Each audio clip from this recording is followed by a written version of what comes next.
Idinilaga bilang bagong Special Advisor at Investigator ng Independent Commission for Infrastructure si dating PNP Chief Rodolfo Azurin Jr. May paglilinaw naman ang palasyo sa naging posisyon ng nag-resign na si Baguio City Mayor Benjamin Magalong. Narito ang report ni Maricel Halili. Si dating PNP Chief Rodolfo Azurin Jr. na ang tatayo bilang bagong Special Advisor at Investigator ng Independent Commission for Infrastructure o ICI. Ito ang inanunsyo ng Office of the President kasunod ng pagbibitiw ni Baguio City Mayor Benjamin Magalong mula sa ICI nitong nakaraang linggo. Ayon sa Malacanang, tiwala ang administrasyon na malaki ang maitutulong ng liderato at karanasan ni Azurin para matiyak ang accountability at transparency sa paggamit ng pondo ng gobyerno. Nagpasalamat naman si Azurin sa bago niyang role. Nakiusap siya sa publiko na magtulungan para sa hustisya.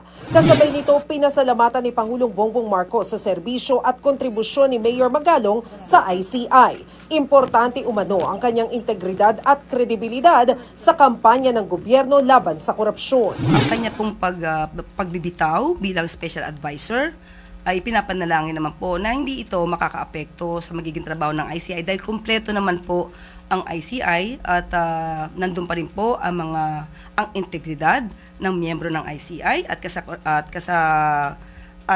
in addition to that, nandiyan na rin po ang executive director.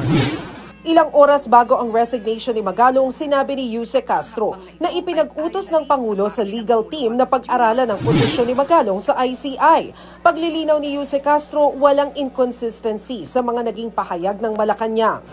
Wala pong dinagdag ang Pangulo na pagiging investigador niya dahil nga po hindi po siya, or rather he refused to resign as mayor of Baguio.